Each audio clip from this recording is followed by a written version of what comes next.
Hello, everyone. We'll just give it another minute or so just for people to join, and then we'll kick right off.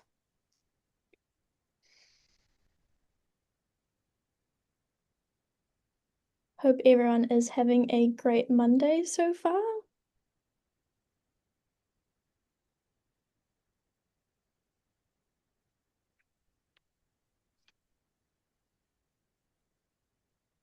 Monday here in Auckland has been sunny at the very least, which is very nice.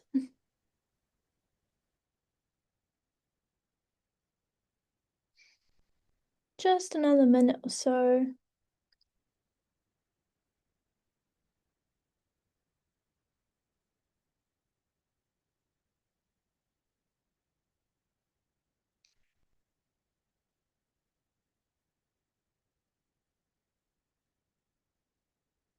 Sweet.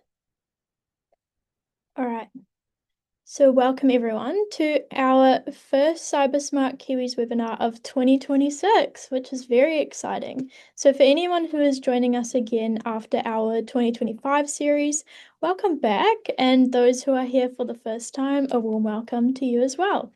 So I'll just give myself a bit of an introduction. So I'm Maddie and I'm in charge of the consumer business segment here for ESET at Chilisoft. And I've been here for 3 years now, starting out by taking support calls, which I still do on the occasion when the phone comes through to me. And in this episode, we'll take a look at some case studies of companies within New Zealand that suffered data breaches, what kind of information was exposed, and what happens in the aftermath of an attack, and how we can make sure that our risks are minimized. So, some exciting news as well is that CyberSmart Kiwis has gone official. And again, just for anyone new who is joining us, I'll give a quick explanation on what it is and why we've created it. So this initiative we launched is rooted in educating people who are looking to get their smarts up a bit with technology, open to anyone, whether you're ESET customer or not, or you're just interested in these presentations. They're all for helping Kiwis be smarter and safer online through the three key qualities that we promote, which is to inform, educate, and therefore protect. So you can invite friends or family along, and we welcome anyone of any literacy level in technology. For those who are joining us who might not be familiar with ESET and is wondering who are you to be able to give these presentations, ESET is a cybersecurity company and a solution provider that has been distributed here in New Zealand for over 20 years. We have partners all the way from the tip of the North Island to the far south in Invercargill, but we're headquartered here in Auckland, and we provide reliable, secure cybersecurity nationwide for all and any kind of environment. And to complement that, we do pride ourselves on having local Kiwi support that's just a phone or email away for our clients. So what do I mean by CyberSmart Kiwis has gone official? Well, after running the series of episodes the last year, I did see a couple of things that stood out to me that's kind of missing in our cyber landscape here in New Zealand that Kiwis really want. So first of all is the ability to ask questions about cybersecurity or their concerns without feeling, intimidated by technical jargon or feeling like the spaces are exclusive to tech experts. Also, a lot of cybersecurity spaces are focusing on the whole world, or the regions together, like Asia Pacific combined, and instead of New Zealand alone. We want to make it easy for people to find the relevant information on cybersecurity landscape here in New Zealand by centralizing it all kind of in one place instead of having to hunt for that information. We also have the ability to see it for ourselves. So we have the data sourced from a threat expert who works for ESET in Christchurch, who can see the trends and what kind of malicious threats ESET is stopping and detecting. So we think the best way to defend against an increasingly vast threat landscape is not just by making the technology better, which we already do, but also by letting users themselves see what is happening in the space. So this is where our CyberSmart Kiwis newsletter comes in. So within it, we'll be able to show you guys the threat report and data from ESET. We can see it month by month, specifically for New Zealand. So you know what to stay wary of as trends change. So we can give tips on that as well. We'll also be including news and articles around what's happening in the cyberspace here in New Zealand, along with any upcoming webinars, special and limited offers, and some tips based off the trends that we're seeing. So if you ever have a question for us as well, you can just reply to that newsletter and we'll be able to help you out because that comes straight to our inbox. We've also started a Facebook page, so like-minded cyber smart Kiwis can get together and stay up to date as well. It also offers another avenue of communication for if anyone finds it a little bit easier to reach out to us that way, or if you'd like to easily share any of the content we put up, such as the webinars or posts, with family or friends. So with all that said and done, let's get into our topic today. So when it comes to cyber breaches, you can do everything right, but still end up affected. And we'll start by looking at you and what key pillars make up your data online. Firstly is your personal device. This is essentially a digital copy of you stored within it. So your phone, laptop, smartwatch, any of that kind of thing. Then you have your email address or accounts. This is the main way you sign up for things, receive information, or verify your online usage. Your phone number is kind of also part of this criteria. And then you have your passwords, your two-factor authentication. And these days you can even log into things with biometrics, which means you can just scan your phone number with your phone, or your laptop might have a dedicated space for it. Now, I think most people expect me to say your data is more what you post online rather than what you use to access the online world, but that's because they're a little bit different. So your data is your credentials and verifications, and your digital footprint is the things you post online, like pictures, videos, things you say or share, although that can be classified as data. For simplicity's sake, for the topic today, it's not included. Now, as soon as you set up your accounts and create them, the data begins to travel. Think about the first time you set up an email address, the second you finish signing up, that data is already stored by Google, Yahoo, whatever service you used, along with passwords as well. And these days, also the device you use to put that information in. And you have to do this because it's the way you access, retailers, your GP. Maybe you play a mobile game and you get points for things by signing up, or you'd like a limited discount on this one shop that you're buying from. But essentially, the point is that your data just doesn't only live with you, it lives in all of these other systems as well. Your banks, retailers, apps, social sites, this list could genuinely go on forever. But I think mentally everyone classes their data as if they're in charge of their own little vault. And as long as they don't click on any bad links or do anything dodgy, the data will also be secure in that vault. But this isn't really the reality of how you use it or how it works in the online space. In the typical day, you're going to visit a website that you've created a login for. You might visit a shop that asks if you're a member of their rewards program and give them your phone number to look you up in their system. Or maybe you use a mobile app that's connected to your credentials and to book an appointment or order something. Now, all of these various interactions with these entities, they also have their own little vault into which your and everyone else's data who interacted with them goes into. And knowing who keeps their data system secure and who doesn't seems to kind of be an intuition thing more than anything else, when it really comes to, who do you trust to give your details to? And since there's no obvious signs for who is more likely to be affected by a breach versus who isn't, most people just look at the reputation of a company and assume that those companies' vaults are pretty well locked or not. So most people assume it kind of stops there. But it doesn't actually just stop at the company you initially interacted with. And that's why it's more realistic to think of it as a chain that kind of spans to infinity. And this is known as invisible risk. Because when you interact with an entity, There is also things you interact with that are invisible to you. For example, the employees at that organization who are responsible for handling and managing that data.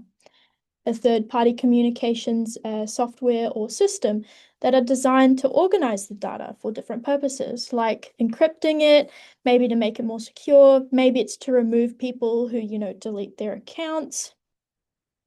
And some organizations also have their own apps or systems developed to handle that data or interact with it, like a prepay app for a gas station or an app to book appointments, that kind of thing. So this chain link expands with each pair of hands that the data passes through. And as you can see, there is actually more bubbles that you're interacting with, past the initial contact. And that can honestly be a little bit too much and too intimidating to keep track of, so most people just don't really think about it.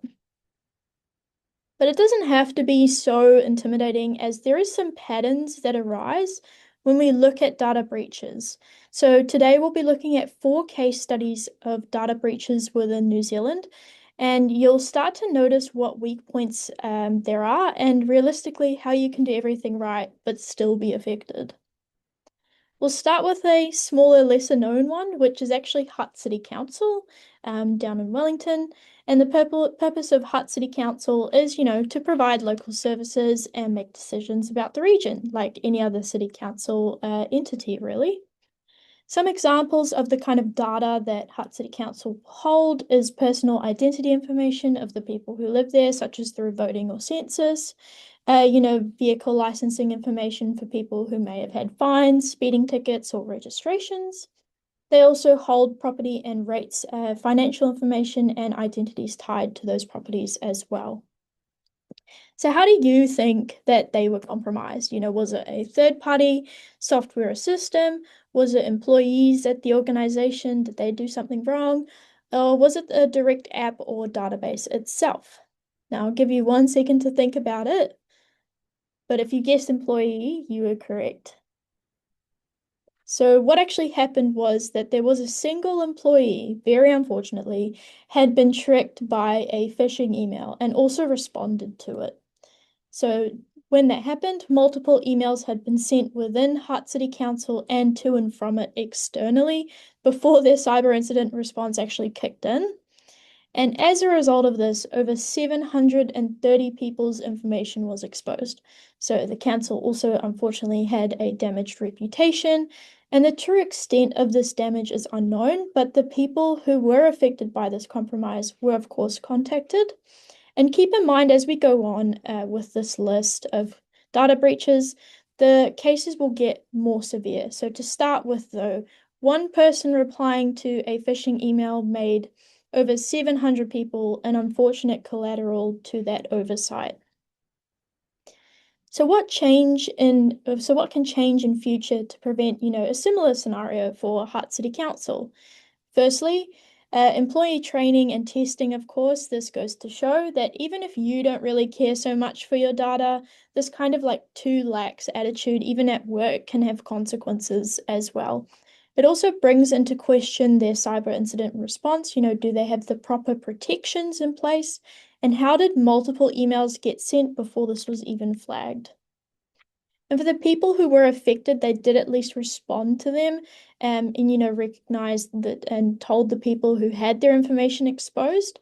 And remember that you can also ask any organization for a copy of the data that they actually hold on you so that you can secure those aspects of your data if they are breached. And of course, very well known, change your email password and any account password that matches it. Enable 2FA on the site that offers it. Next, we'll take a look at the breach of the Reserve Bank of New Zealand. Now, remember how I said most people rely on intuition to decide whether they trust an entity? You'd think that the Reserve Bank would have one of the most robust cybersecurity systems in place, and they might. But for hacker groups, this is also a very valuable target, so the attempts to exploit it would also be a lot more intensive. And the purpose of the Reserve Bank means that it is basically the big brother of all the other banks operational here, and the information within it dictates policy around the country's financial systems. So the kind of data that's held by the Reserve Bank is, of course, personal identity information, such as accounts, data from other financial entities. This is the most, in broadest of terms, means that they can see the transactional habits of, multiple people and entities, which is essentially spending habits, loans, debts, how much money New Zealanders are saving or spending or sending out, all of that information. So how do you think they were compromised? So again, third party, maybe an employee or a direct app database itself. So it was actually a third party this time. The third party system that actually led to their compromise was Excellion, which is now known as Kiteworks. Their file transfer appliance, which is also known as an FTA, essentially sends and sorts data securely through systems. And that was the appliance they used was actually over 20 years old. So most people start noticing their phone bugging out or getting a bit slow after 3 to 5 years. So 20 years in hardware age is incredibly ancient. So criminals found an exploit in this FTA that was 0 day, which means they were exploiting it with vulnerabilities that Excellion themselves were unaware of existing to begin with. And they just kept releasing patches to fix those vulnerabilities, and the appliance was still used by Reserve Bank of New Zealand. The data was then ransomed by the hacker group exploiting the FTA. And some of it was publicly released in order to force payment from Excellion and any entities still using the severely outdated FTA, which unfortunately did include the Reserve Bank. The consequence for any entity that was using this, it was extreme. Victims faced costs from extortion demands, regulatory fines, legal fees from class action lawsuits. So it wasn't just the Reserve Bank. They also breached over 300 large enterprise clients with this, and the individuals that were affected are in the millions. So many organizations, had to suspend their operations to investigate the breach and secure their systems, leading to significant downtime. And this attack kind of highlighted the risks of third-party, software or hardware, as hundreds of organizations were victimized through a single compromised product. And what changes can be made to prevent a similar breach from happening again? So, an independent review from KPMG highlighted several key areas where improvements are necessary. Firstly, it was noted that there were significant shortcomings in the controls and governance around data security. This means for the Reserve Bank, there was too much reliance on the vendor's assurance without adequate internal checks, and strengthening these internal controls is very crucial. Secondly, an immediate step to prevent further vulnerabilities is to not use outdated hardware or software systems. At the time of this incident, the product was already considered outdated or legacy, which was what they call tech things that is basically super duper old. For those who are affected, of course, vigilance is key. The Reserve Bank remained very vague around what data was actually compromised, citing security reasons for this. So the true extent of it, might not really be known. But in general, people should always monitor for indicators, including any unusual account activity or suspicious credit applications. And it's also crucial to keep a close eye on bank accounts, emails, and any other sensitive systems. Be wary of anyone who unexpectedly reaches out to you and gives you a call regarding that kind of information. Now, the second to last case study, this is the one most people might be familiar with, as it happened actually very recently, and that is the Manage My Health data breach. So, of course, Manage My Health was a GP app for patients as well, and practices that allowed people to kind of book appointments, manage prescriptions, hold their medical records, all that jazz. And honestly, it was a very good and convenient app, and that's why it was very widely adopted, especially here. And the kind of data held by Manage My Health is, of course, personal identity information as you are a patient, extensive medical records, prescriptions and your patient history if your practice used this system, but also the records of family members and connections, as this was something you could do within the app by the practice or by yourself. But really, the main reason this breach had such a lot of attention is actually due to this kind of data that it held, especially with the prevalence and accessibility of AI these days. An extremely advanced social engineering scam can easily be designed for victims of this breach, if criminal syndicates got their hands on the data. And I don't really have to ask this one as it's pretty obvious, but unfortunately they were breached directly through their app. The CEO of Manage My Health had confirmed that they were breached through the front door by simply using the hackers used a correct password that allowed them into the system. A subset of the data was released, and a ransom of 104,000 New Zealand dollars was requested. Mysteriously, after the second deadline of 6th of January this year, there was no data released. There's speculation, though, that the date has been moved to the 6th of December, but no mention of this was made by the hacker group. The consequence is that unfortunately over 120,000 patients were affected by this breach, including GP institutions that use the app, and they were not notified for weeks after the breach had occurred. And even past patients who didn't even use Manage My Health anymore were affected by this breach. And best or worst of all, an IT consultant over the issue had noted that the KFC app was actually more secure than Manage My Health. So good on KFC. They don't just make good chicken, they're also cyber smart, which is great. But as we shift our focus to prevention, let's take a look at what can change. So first, regular reviews of the app through pen testing, which is penetration testing, and ongoing security enhancements are vital. And this not only helps identify vulnerabilities, but also ensures, that defenses are up to date against ever-evolving threats. Next, contacting the individuals, companies, and practices affected by a breach as soon as possible.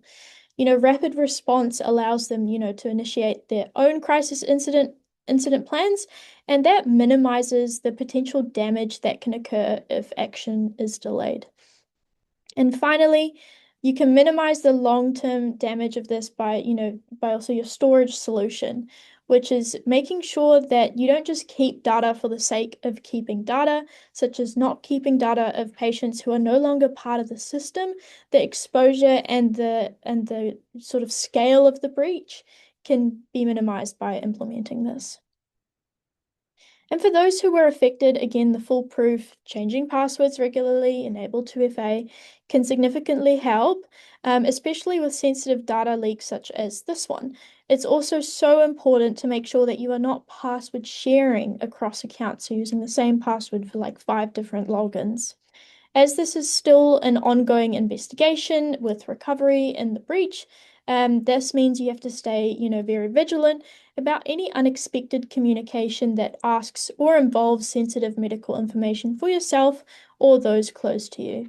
So that should be treated with utmost caution if you have or your practice used Manage My Health. We're on to the last case study, which is the largest data breach in New Zealand history. And that unfortunate honour goes to Latitude Financial. So Latitude Financial was a conglomerate finance company in Australia and New Zealand, and it provided loans, financing, credit, including Gem Visa. It also partnered with retailers like Apple and Samsung to offer financing. It had over 2.6 million customers, so that is not a very small database. The kind of data held by Latitude was extensive. We're talking personal identity information, but not just your name, your email address, or something like that. They included your driver's license, passport pictures and numbers, bank account numbers as well, spending habits, loans, debt, finances, credit card numbers, and all of that sort of thing. So this was a literal gold mine for the hacker groups if they ever got their hands on this, and unfortunately they did. So how do you think they were compromised? Third-party system? employees, direct app or database itself? Well, it was actually a little bit of all three. It started with a third-party provider. Their credentials were used to get access to internal systems. The data was then extracted, and because this behavior seemingly came from a trusted third-party provider, a huge amount of data was harvested. This included full names, addresses, phone numbers, dates of birth, passport images, and numbers. You name it. They essentially were having a data buffet with Latitude Financial. You can imagine the many types of scams and exploitations that can be committed with that amount of in-depth information, including fully fledged identity theft. Across New Zealand and Australia, 14 million records were breached. This includes approximately 1 million New Zealanders, so 1/5 of our entire population. So this also includes 7.9 million driver's licenses, 53,000 passport numbers. The scale of this breach and the kind of information leaked is just mind-boggling.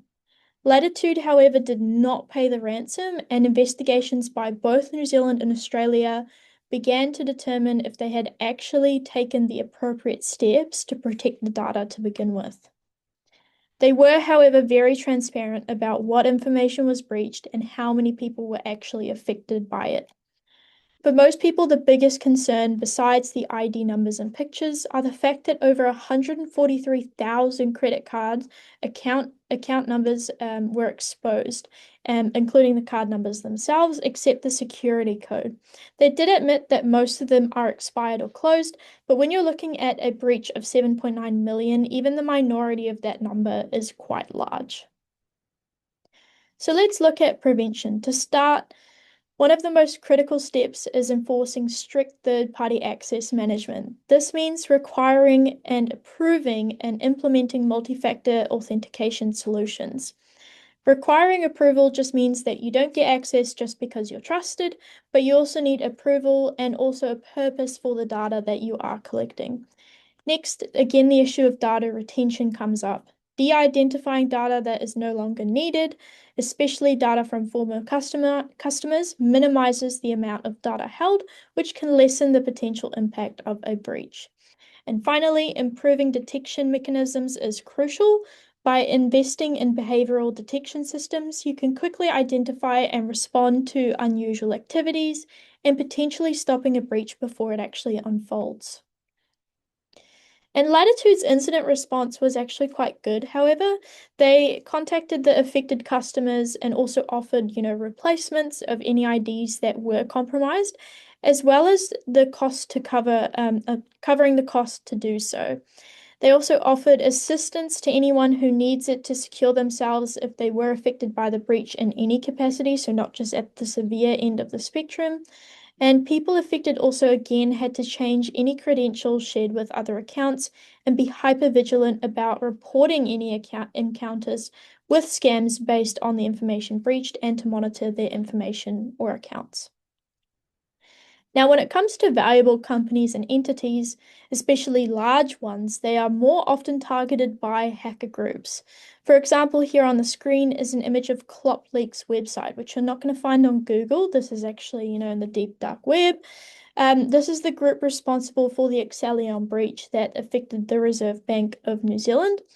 And they are suspected to be a hacker group that operates out of Eastern Europe. So they post updates here about who they have compromised and slowly release all of their information if the ransom is not paid.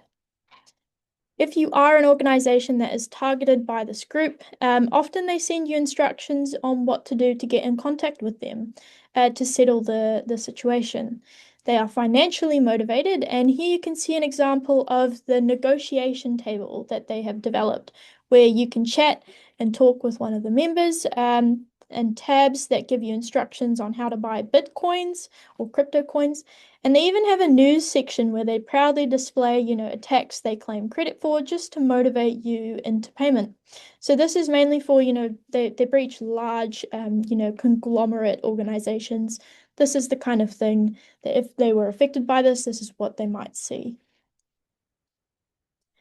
So what patterns can we see across these attacks, despite it being of very different scales, and what does it mean for you? So if you're a business of any size, really, your main pillars of vulnerability is any third-party system or software that you use, any employees at your organization, or any direct app or database that you develop. Now, if you're a larger business, your most likely antagonist will be a dedicated criminal hacker, either an individual or a group. Sometimes they work together on specific jobs to bypass systems and harvest data. So as you saw today, most of them weren't doing anything super complex. A lot of people like to think of hackers, in a dark room with their, keyboards and matrix going on. But really, well, I mean, one of the examples was using a piece of hardware that was super old that could be exploited. The others were mainly compromised credentials. Now, if you're a smaller business, you might also fall into this category, but if you're an individual or an end user, your points of vulnerability are the personal devices you use, your phone number, and your email address and accounts, or any login credentials that you might have. And these are targeted more often by criminal rings who use, phishing scams or pop-ups, fake viruses, etc., or social engineering to get the victim to transfer money through one way or another. Usually, the criminal rings who target end users actually get their information from, the larger hacker groups who actually leak the data and compromise these big companies, as you saw with the ClopLeaks site. So the absolute best thing you can do is to lock down these pillars of vulnerability so that even if they do have that information, they can't really victimize you with it. And how can we be cyber smart to make it a bit more digestible? Because it is quite a lot to take in, and you're not responsible for the security at these huge companies. We can start individually, and even if you're a small business owner, it's going to start with you and your employees individually as well. And there are some things that you can't really control, but slightly. We can't control third-party software systems and their vulnerabilities, so we have to be selective and still put a plan in place in case something goes wrong. We can't control all of our employees, but we can train them. And for families, we can get them involved in education like you guys are doing today. We can't control the security of a direct app or database, but we can get someone to pen test it if you're developing one and see where those vulnerabilities lie so that we can secure it. And as an individual, we can make sure to use unique credentials for each one. We can't control the data leaked from these companies, but we can control our own little vault and make sure that the information doesn't expose any other avenue of compromise. We can control anything we set up ourselves and manage, so that's why it's important to always learn and adapt to things changing around us. Don't just completely opt out, because even the thing with technology is you can't actually just opt out. Things are always going to get more digitalized, so it's best to learn, adapt, and be smarter about how we use it. If you were here for our 2025 series, you might remember the webinar about our 3 pillars. We've turned some of the webinar content into PDF resources on our official CyberSmart Kiwis website, which you can find when you just scroll down from the main page or use the navigation at the top. This is our website address up here as well. So these resources are for you to use across to cross-reference yourself and your cyber habits, or even to print out and put up as posters in the office, classroom, or anywhere. Other than that, if after this webinar you are curious about what data breaches have affected your email, you can check with Have I Been Pawned? It shows you what breach it was. So here's one as an example for Internet Archive. What information was exposed so that you can secure it and when it happened. You can also check your passwords in your browser. For example, in Google, you can do a password checkup and it will let you know if it has been compromised and which passwords were reused or weak. So don't forget to sign up for our newsletter for more of these tips and tricks, as well as other great stuff that we're working on to develop this into something that's beneficial for the community. You can do so on our website, which is cybersmart.chilisoft.net. Ashton will pop it in the chat for you guys. But other than that, we will also have our next webinar on August 19th, which looks at your digital footprint, and I'll do the Q&A shortly as well. For this webinar, we've all heard the phrase, the internet is forever. And in this episode, the next one, we'll explore what that actually means, how this data is utilized in different ways by legitimate organizations and bad actors alike, and how you can be cyber smart about what you share online. So thank you so much for attending our first webinar of 2026. I know it was a bit of a longer one, but there was just so much exciting things and updates to share with everyone. And please take a second to fill out our survey as well. It helps us create better webinars and content for you guys based off what you want to see. And also any questions you might have, the survey gives you an opportunity to ask them as well. We hope to see you all at the next one, and I'll answer some of the questions. But in case you're hopping off, have a great rest of your Monday. So let me have a look. Awesome.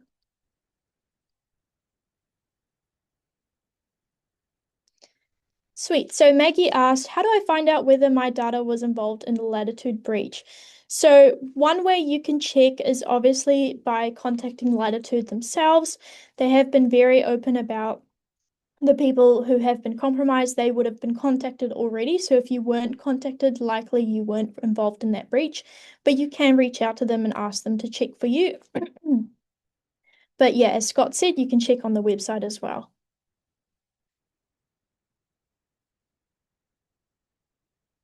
Awesome. Thank you so much, everyone, for the lovely compliments. They mean a lot to me. I work on these presentations myself and research them and build them completely from scratch. So having everyone attending and checking them out means a lot to me. Sweet. If anyone has any further questions, feel free to pop them in.